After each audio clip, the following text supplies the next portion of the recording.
پتہ چلے کہ مانتے ہو، یہ قرب تمہارے وجود سے نظر آئے۔ یعقوب اتنا گریا کیا، آنکھیں سفید ہو گئیں۔ اللہ کے نبی تھے؟ کہا نہیں، ولی کے انتظار میں، ولی کی غیبت میں، اس کی تڑپ جب تک نہیں ہوگی ولی آئے گا نہیں۔ وہ قیمت دی ہے، حضرت یوسف نے خود قیمت دی ہے عزیزان محترم، کہ جب کنویں میں پھینک کر بھائی بھائی رشتے مگر توڑ دیا، غلام بن کر، اللہ اکبر، مصر کے بازار میں یوسف کی قیمت لگ گئی۔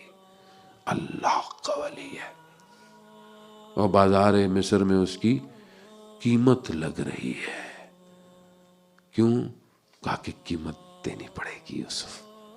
پھر جہاں بزرگ ہوا وہیں پر الزام لگا یوسف کی پاکیزگی اور طہارت پر، مگر پھر بھی کیا کیا حضرت یوسف نے؟ کہا کہ کوئی بات نہیں۔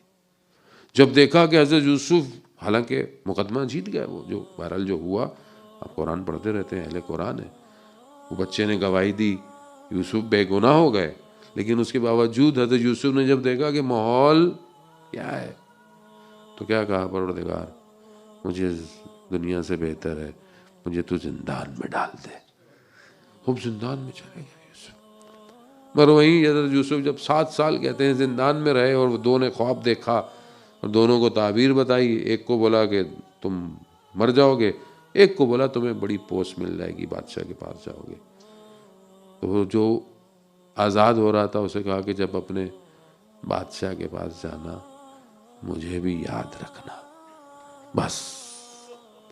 اللہ اکبر، خدا کو یہ بات پسند نہیں آئی۔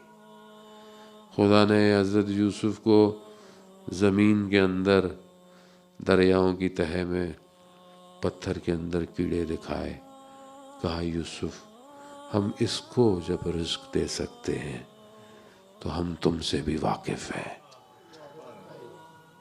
7 سال زندان بڑھ گیا، وہ زندان نہیں تھا، وہ قرب الہی کی جگہ تھی۔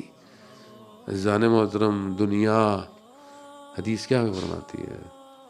الدنیا سجن و مومن، دنیا مومن کے لیے کیا ہے؟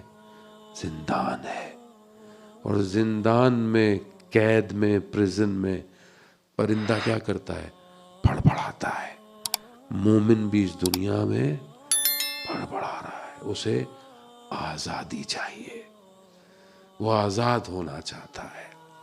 اس لیے تو 7ویں امام موسیٰ کاظم علیہ السلام،